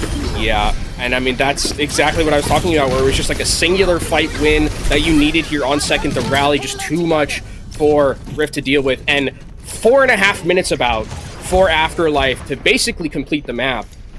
I mean, this is very, very difficult defense for Rift to have here. X10 still not yet towards that buff, should be able to get it in this next fight, but Afterlife, I mean, Primal Rage is still there, and X10 doesn't have a lot of room to work with either to dodge anyone. Chime getting some decent pressure onto Fix. Left in the corner, evaded the dart. No sleep for now. La La Land another time. X10 holds towards the box of victory. Down below, though, again, can't risk playing on this high ground because that's an opportunity here for Lethal to play forward, find a focusing beam, or even leaving themselves completely open for Rhino to dive onto, but the pressure onto the health values for Afterlife are a little problematic right now. Yeah, Afterlife just trying to play this as safely as possible. They know they have time to work with, they know they have ultimates to work with, and I would expect that most likely you're going to try and even put this nano onto Lethal like they're doing right now, and X10 obliterated, but X10, they did get the Bob out. Making sure that it's contested on the point. Knocked away by the Primal from Rhino so they can continue keeping this payload moving forward. Great heads-up play. Lethal taking an off angle. Goes for the Ana. Bionade lands. Rhino has a sliver of health and can't get topped up as X10 now opts to go for the Widowmaker. Looking for that one shot, one hit, long-range potential. Gets one, and the rest follows suit from Rift with now 3 minutes and still a tall mountain to climb. I mean, with Rhino not here, there's no way that they're going to be able to hold at this point. X10, I mean, the Widowmaker swap, I think, worked well at the very end. They were able to get 2 picks. Now going back over to that Ashe, seeing if they can find a way to get a little bit more space to work with here. But you're right, Rich, this is a very, very hard defense to continue. With 3 minutes, there's probably like 1 or 2 more ultimate rotations. The rallies from both of these teams are going to make this fight a little bit of a mess here, but I think if you're Rift, you need to be very careful that Astronyx does not go down early here, because Lethal does have assassination potential. Yeah, we saw it earlier where Lethal just took this off angle and found them separated. They could just collapse on this right here. Does have to jump out, have the cooldown up in time. You can see the Chime also going to evade and elude the supports for now. The TVT continues up the stairway. Meter barely gets out, dashes forward in the corner to mitigate some of the damage by just removing themselves from the sightline. Chime and X10 so very low but topped up. Well done by both Abyss and Yamitra. Rally to counteract now that Meter has already expended theirs. Chime with the full spot needs to get something here again to stifle this push forward. It's just over a meter. These ultimates need to hit Pater because they are working with very little, as you see 3 coming online for Afterlife. See the TVT here between Chime and Zura just trying to fight for that positioning on the sideline. Duplicate onto the Ana. Big bio hits Bolt. Yamitra dashes back with a dive. Comes in swiftly. Rhino gets Bolt support and they make quick work on a stellar duplicated play onto Lethal. What a wonderful display. Team kill right in the end of it. Ring the bell. The ship is ready, and it will ascend to the moon. I mean, Rift put up a decent fight at the very end there, but that one dupe onto the Ana from Lethal just completely, with the anti-nade, all of the shots that he was hitting, completely tore that fight open. And again, I just think it was really good at the start of the attack for this entirety of the Afterlife team, right? They played it effectively. They knew exactly what they wanted to do. They were going to focus down Astromech like they did right here, take away all that positioning from X10, and then it was just as easy to do, like, second, third, a little bit more of a difficult proposition, but they eventually got it. Now we have the advantage in favor of Afterlife, getting that final checkpoint reached.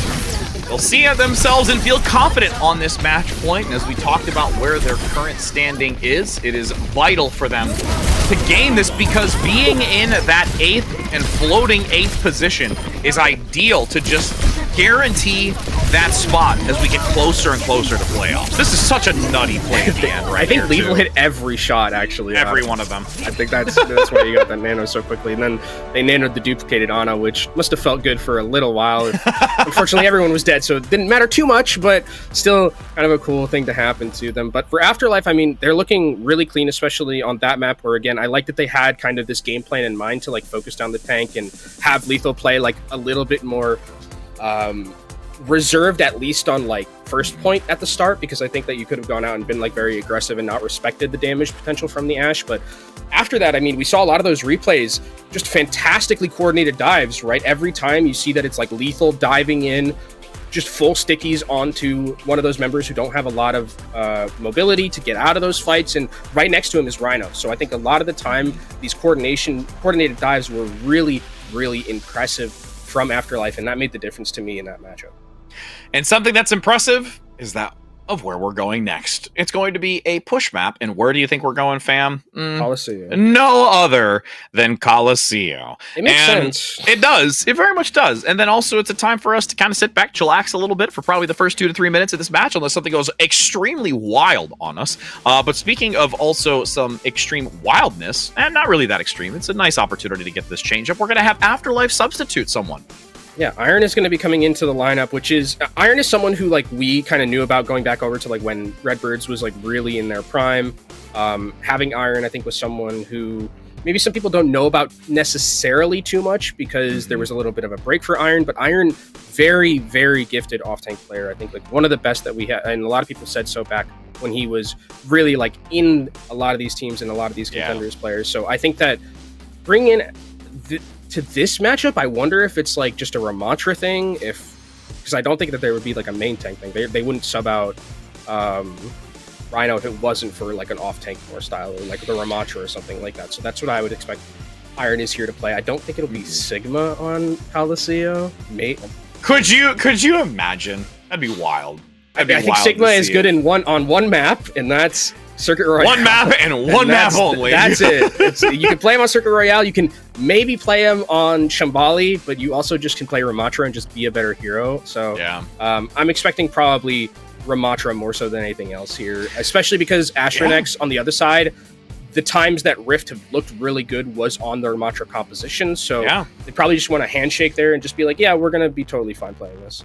Absolutely. And we get to see already what that looks like a little bit from yesterday, where it was this Ram v Ram in that choke position, continuing to just mitigate a lot of the incoming damage with the shielding, looking for that chip potential until there's an opportunity to get that one shot hit potential. We did have a lot of the Mei kind of thrown into the mix there as well. Curious to see if that's going to be an aspect going into this because of the DPS that we've already seen before, or even just adjusting into some of those, either it's going to be maybe some of the Ashe or maybe the Sojourn. That was another very reliable pick that was coming through and gaining value, where we saw PGE dominate on several occasions. Almost a full deadlift. I think at the end of it just got away from them. Just lost it at the very end. But I mean, they were very close to a deadlift there. And I think going into this matchup, Lethal can definitely, I know for a fact Lethal can play the Sojourn, and like Zura can play the Mei. So if that's something that they want to opt into, I think you're totally fine if you're Afterlife in that regard. or the hidden lethal power of the Reaper. As strange as it might seem, I mean, we saw that surprise factor when it came all the way back with Redbirds. That was when Reaper was like really good. Yeah, I know. That was grand finals meta. Yeah. It was grand finals meta, but it was still a fun meta nonetheless. So as we're going to be entering into Coliseum, we will have our questions be answered, compositions decided, and whether this will be a conclusion to this series or we shall continue to exude our powerful influence on map 5ers, Kenobi. I mean, it would just make it. I think that would mean that every game we've cast so far, the first game of every day has been a map 5. It really would be. We're really we're just consistent. We're men of the people, giving them their ability for skins. You know, chat. You're getting your Junker Queen skin. You're getting your Torbjorn skin. You're getting your drop. Like you're getting drops. You're welcome. You know, people always talk about, consistency in your work and the ability to perform at a high level. You know, at this point, I think the consistency of work is this right here, where we can look to shoot for map 5s. That's the one thing I'm loving to keep consistent, is we aren't going to now have these seconds dwindle, 20 to be exact here, before we reach that neutral zone and see who is going to gain the coveted first elimination and those first few meters. Yeah, and I wonder how much. Should we start the timer to see how long it's gonna take for the first? What are you thinking? What are you thinking? 2.5? I'm okay. I'll take the over on 2.5.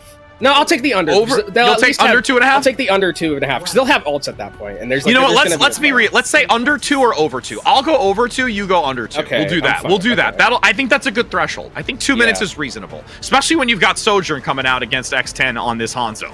Yeah, I think Hanzo kind of changes this dynamic a little bit, because Hanzo is like very much like a one-shot. Like any arrow that can go through is just like a one-shot onto the head. So Afterlife has to play very carefully. Nice anti-nade to start things off, but actually Afterlife, they're not going to let us podcast. They're going aggressive here, not just standing on ceremony, but already Nemesis has been, Nemesis form from Iron has been used, so they have to back up a little bit and give it a short bit of space away, but now we're going back to poking phase. I feel like this is a Price is Right game for us, where it's like over-under for 2 minutes at Coliseum. Like, who's going to win the game for the vehicle that's sitting in the window? Zura gets the pickup. It was under 2 minutes. Somebody goes down. Kenobi's the victor. GG's for him.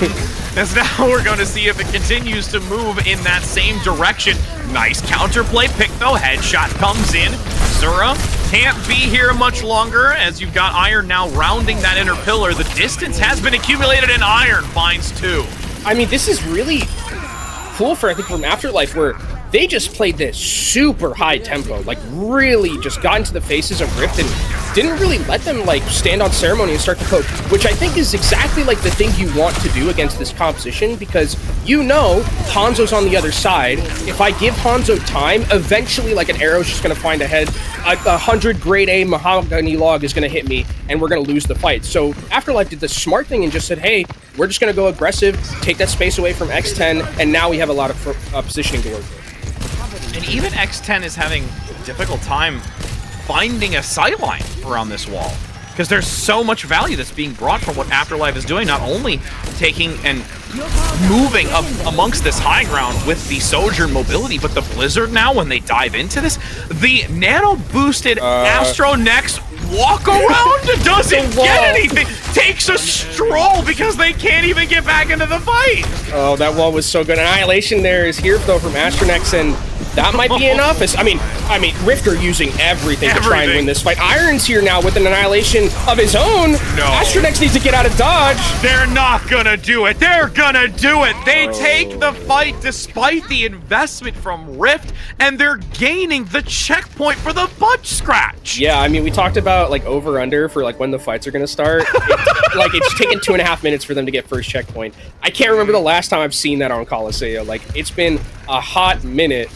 As Afterlife, we're going to retreat here. I think because I don't think they have their Baptiste in this fight, so they need to probably get out and wait. Oh, that boop was so scary. That could have been an easy 3K, but Afterlife get out of dodge. And now this is where like Coliseum becomes like one of the hardest maps to play, because now we just reset to neutral, right? And if you're Afterlife, you just hold the bot here because you have such a lead. You know that the time is like the most important resource now for Rift, and you just hold. You hold as much as you can. You just look to your partners and say, hold the line, boys, we got this. Wall blocking Chime, having to play a little bit more forward, going up into that nook, but look at Zura playing hyper aggressive and now gonna get locked down into the Blizzard because they overstayed their welcome and they couldn't get themselves out of that position. So they lose the overclock. Fix goes in with the sound barrier, but it only clips Meter and themselves. Iron has to regress back with Lethal, and this is a chance now for Rift to actually gain a decent amount of distance. Yeah, Afterlife are trying to leave here, but a nice wall is going to be able to get that Chime from Chime is going to be able to get Iron secured. 6 minutes now. And actually, oh, I love this decision making from Rift. They're going aggressive. They're not letting Afterlife just stand on Ceremony, trying to get as much meterage as they can at the current moment. This will also be good to set up X10 with some nice long sightlines to try and find a pick before Afterlife can get back into this fight. Yeah, don't give them any breathing room. Do not allow them to recover from this. Oh my! Iron! You getting smelted right now. You melting down. Your supports come in clutch to keep you going. Nice Ravenous Vortex in the back there, but there's a sound barrier that still keeps them topped up. Yamitra saving Rift as they draw back into this neutral area. They don't want to overstay their welcome until they can re-enter with a more dominant applied pressure, and you will see them clean this up and now in a prime position to actually finalize these last couple of kills and get the checkpoint themselves. I mean, you saw Zura being so aggressive there, but Chime put the perfectly placed wall in front of Zura's engagement, and you can see Zura's actually just opting to go over to the Hanzo, wants to match 1v1 because knowing that the Sojourn just hasn't been working out, needs a little bit more of that long-range potential to put pressure onto Rift, who have 4 ultimates to work with here. And because of the butt scratch, it bought just enough time for Afterlife to come back and deny that extra few meters necessary to surpass the distance gained. 2 picks come in, both supports are down. They have held on here, but with still gaining that checkpoint is so vital for Rift. Yeah, and I mean, this is one that you probably just take on the chin if you're Rift, right? You get out a couple of key ultimates, the Blizzard and the Matrix being those 2, because now you can come back in with Nano either onto Chime or onto AstraZenex and just completely take over this fight because there's no defensive ultimates for Afterlife to work with. It's just going to be off the back of maybe an immortality field for them to try and win this, or Zura finding a pick in the neutral somehow with the Hanzo. X10 keeping a watchful eye on that outer side. Who, but needs to be very watchful themselves on where the damage is coming in on the opposing wall. Nice Vortex, lockdown 2, Fix gets out, thankfully, with the assistance of Meter. Zura! Oh my, that was dangerous. You get topped back up to keep steady. Nano, active. Astronex Annihilation has been unleashed, chasing down Meter, who gets out with the boots. Go up top, while the flanking position and the forward momentum from Iron attempts to counteract the back line of Rip, but they hold on as well. They are able to recover from this and now can look for the advantage. That was such a good bait from Rift there, where they know that like AstraZenex after Nemesis form and after the wall is going to be jumped on, but they just wait patiently for that Nano to be put directly onto the Annihilation, and they win the fight via that. But Afterlife have to respawn here and are trying to stall before the meter just goes either way. Sound barrier from Afterlife, clipping 4. Lethal still needed to get back into this, though, to assist since they're coming back from the spawn. Iron takes down Abyss, which is so critical. Same again here. Both supports eliminated in this position as we saw in the previous fight, so it's going to be brought back once again and denies the advantage for Rift. This is so back and forth here. I mean, there, the fight started with Zura getting a nice pick onto X10. Finally, I think Zura is like starting to step up a little bit after making that swap to the Hanzo, matching mano-a-mano with X10, and now Afterlife get back into this enclosed area. Blizzard at the ready, Dragon Strike at the ready, and in these enclosed areas, those are 2 ultimates that can just win fights by themselves. Iron needs to be careful, though. The Dragon Strike just behind them. Great awareness to move forward, to not be in the midst of it, to get chipped away. Nemesis form won't be much longer, though. In this corner, the May play from Lethal. A Icicle that just got boosted. Gets the execution onto Astronex and turns the fight here in the end. Sleeping at the end. Meter just gonna take a little nap. Surprised no one bagged. Yeah, I am also surprised. You know, that teammate love. That's usually something that I see love. That's usually something that I see between support players, but now Afterlife are going to be able to take a little bit more meterage for themselves moving forward. Nice wall from Lethal to negate some of those sight lines, and now up on this high corner, both these. Ooh, that's a lot of damage that Afterlife is taking, actually. Yeah, and that was a great vortex because everyone was clustered together just around the corner. They need to push forward, though. Iron aggressively to counter Astronex, who had the Annihilation and got nanoed and is still getting blown up. There was so many resources put into Astronex. Even though Astronex goes down, everybody else is able to fall into suit. They have to deny Zero, which they finally do, and can look for a contention pushing forward. Lethal at this point is just looking to buy some time, cause some dismay, but they're back to spawn as well. I mean, if you're Afterlife, though, I think you take that fight 9 times out of 10, right? You get a nano and you get an annihilation for a fight that was just that scrappy, and there's only a minute left, and Rift, I think, even if they do win the fights here in the neutral, they're going to have to at least win one more by the spawn doors. And for Afterlife, you look at them, another Blizzard is going to be here for Lethal. Chime is going to find their own as well. The big thing, though, Rich, the sound barrier from Fix way ahead of Yamitra. If Afterlife want to set the tempo and go aggressive in this fight, they absolutely can. If they have the moment now to close this out, denying us a map 5, breaking our magical prowess of entering into these extra rounds. Quick cleanup, though, onto Iron, but Astronex falls in suit 1-for-1. Chime gets the wall up in time. Can they escape? And they elude the incoming fire. See if Astronex can get back into this fight. They're not actually going to move the bot. This is so smart. I love this. They're not going to move the bot. They're just going to hold it here in this tiny corridor, because you look at that, Zera has that Dragon Strike available to him, and in this enclosed area, it's going to do wonders at zoning them off the bot and potentially just finding a pick potential with one of those DPS.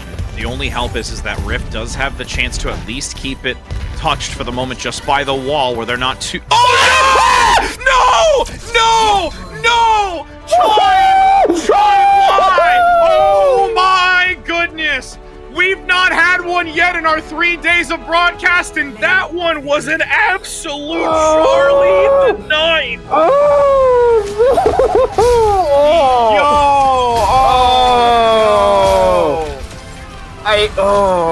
I think I have to imagine that they thought that they got on point, like, before, like, or after the 3 seconds, right? They, like, touched after the 3 seconds, and they thought it would stop the overtime. So that's the thing.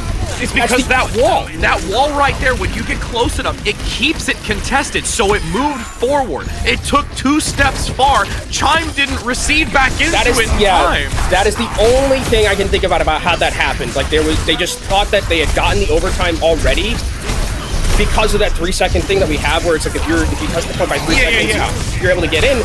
And I think they thought that they had it, but it was probably just like maybe a second or two too early, and they just thought that they were going to have overtime, and they didn't. So it definitely looked like that's how they were posturing for that fight, but that is an absolute heartbreaker. That's a bet. Like, that is Charles the Ninth times infinity. That one was brutal. Because you saw it. Chime just got in there. Here it is. Just made to touch it because they were far enough in, and then they go for the second one, and it's too far away. It's just out of their reach because...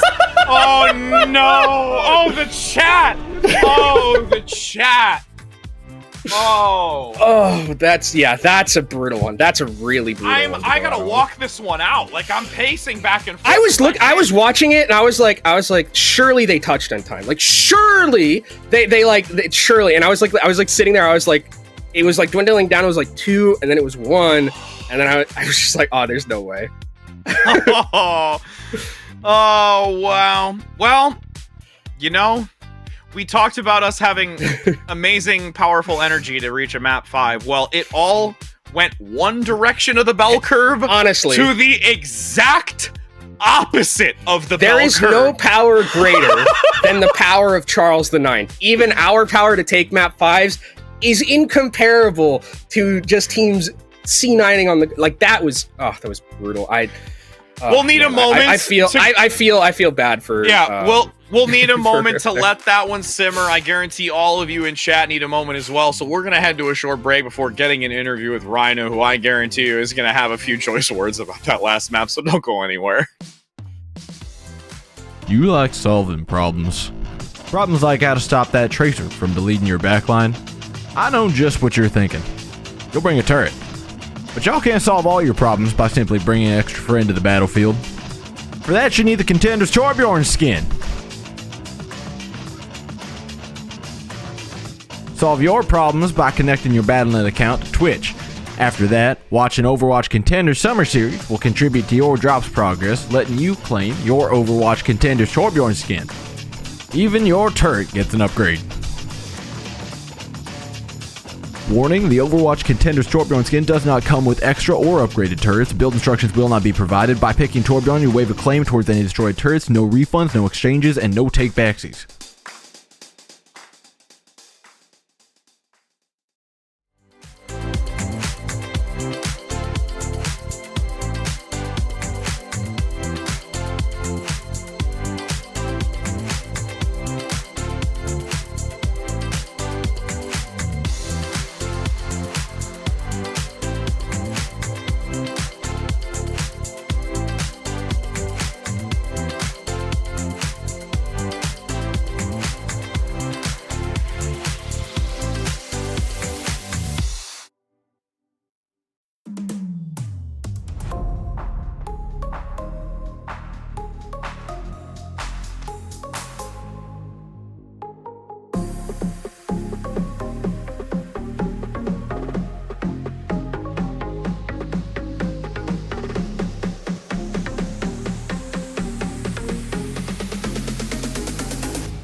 We're back, friends, after we have had a solid few minutes to settle ourselves after a spectacle that we just had in front of us. We have the opportunity of speaking with Rhino from Afterlife, who have been able to take a win, a 3-1, no map fiver, C9 to top it off. How you feel, my friend? You said you were playing a game while you were, just kind of chilling and sitting in the wings. What is that? What was that?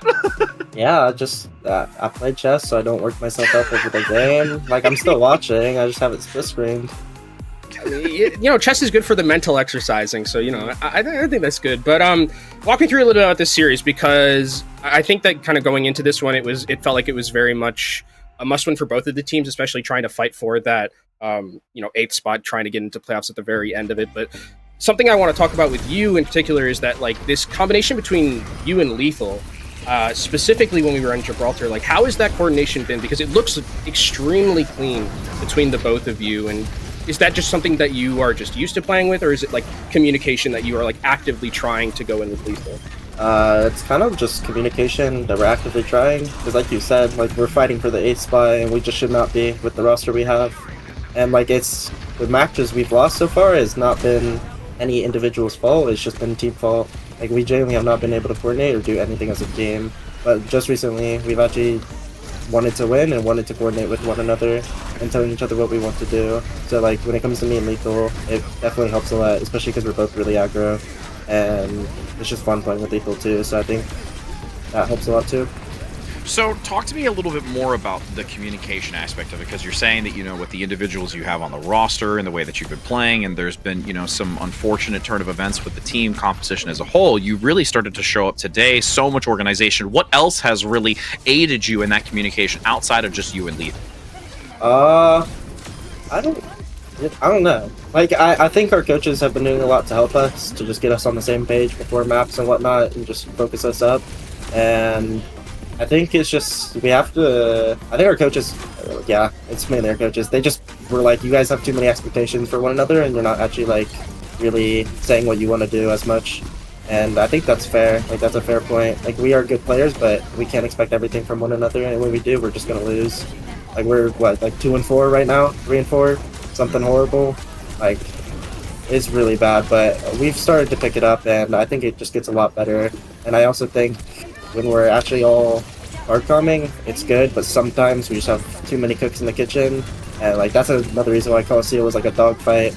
Like some of those fights, we just were calming way too much, and we couldn't understand one another, so we let them get some free fights that we shouldn't have. But it's whatever. Okay. So is there like, in terms of like the communication, do you have like a designated shot caller? Or is it sounds like it's very much by committee based on like what I'm hearing in terms of like there are some moments where there is like a lot of calming going on. Is there like someone who is kind of at the forefront of trying to get the communication at the start, or is it just like very much that community style? I mean, usually one of us, sometimes usually me, before the fight, we just try to get a basic plan as to what we want to do. But we also want whoever has their ult to make the plan for their ult and tell people what they want to do. That's what I was saying earlier, like, I don't know, if we have Silge ult, we need to, like, do something to go force out Lamp and, like, just basic stuff, but, like, telling each other what we want to do just helps us get so much more value. And besides that, our comms are pretty just all around. Like, no one's really dominating comms, in my opinion. Okay, awesome. Well, it's nice to get that, insight to understand kind of what the communication culture is for you and, moving forward. And realistically, with what you've been able to put on today and what we can continue to see you grow with, and it's fantastic to see that the coaches are being able to bring that information to the forefront for you and your team to really be able to adapt to guarantee that you can get that 8th spot and find yourself in the playoffs where it's almost like a moment of redemption. There's still some games, though, ahead of you. So excited to see how that continues to unfold. Wishing you the best of luck, and greatly appreciate all the time at which that you've had with us, and looking forward to seeing how you guys continue on through the rest of the games. Yeah, thank you so much. Hopefully, I can see you again in the near future. Let's go! That's how you gotta talk about it. You're just like, yeah, no, if anything, I'd be like, nah, we are, and you are going to talk to us again. We'll talk to you again. We'll talk to you again. We will. All right, take care, Rhino. Thank you so very much for your time. Yep, Thank you, Rhino. Have a good one. Oh, Kenobi. It was so good. It was so good. And it was so bad at the end of it for one instance. Everything was so good. That's one that I'm never going to get over, I don't think. I mean, that is one. Maybe we didn't get map 5, but like when we cast an end of a series, there's usually something that happens. I think that's usually where our bread and butter is. But we can actually, I think, looking forward with like this Afterlife team and like what like the prospects of them for earlier, I really like kind of like what Rhino was saying, where it's like, yeah, we have this team that's like really good and we really shouldn't be here. And it's nice to see that the team is like actively trying to fix those types of things. And I think that's an indication of the team growing. And I definitely think now with a win like this, they can use that momentum to really try and get themselves toward that 8th seed and get into playoffs. Because I think this is a team that, like, if you see them in playoffs, like they're a very talented roster. Like, even though they would be like a 7th or 8th seed, like it would be a very dark horse team for me. And it's just the acceptance factor, like not allowing yourself to be caught up by like ego in that sense, and knowing that, yes, like this is extremely viable and, sometimes critical feedback, but it does make a vast difference in their performance and what they really did have today. And it's exciting again to see it. We can take a look at the score here, as we do have it going to be 3-1 Afterlife to Rift. We've got one more game coming up here for this evening. Hopefully it's going to be just as wicked as the word that I couldn't remember yesterday comes to the surface today. Too. Did I really? Oh, I did? Yeah, I didn't even know it. See, my subconscious is playing heavy. But yep, it's going to be Wisp versus O3 Splash, so don't go anywhere. We're looking to get that game underway in just a moment, my friends. Oh, hello! Fancy meeting you here. It's so nice to see ya. Are you ready to survive the wastelands? Then you'll need to bring your shotgun, your axe, and of course, your knife for your sharp wit, if you get my drift. Hey, whoa. Hold on there. Don't forget to pick up your Overwatch Contenders Junker Queen skin. Yeah, gearing up is as easy as connecting your Battle.net account to Twitch. And after that, watching the Overwatch Contender Summer Series will contribute to your drop progression, letting you claim your own wasteland-ready Overwatch Contenders Junker Queen skin. Oh, that's right. It's time to rampage. Now, get out there and slay with the Overwatch Contenders Junker Queen skin. Okay, take care now. See you in chat.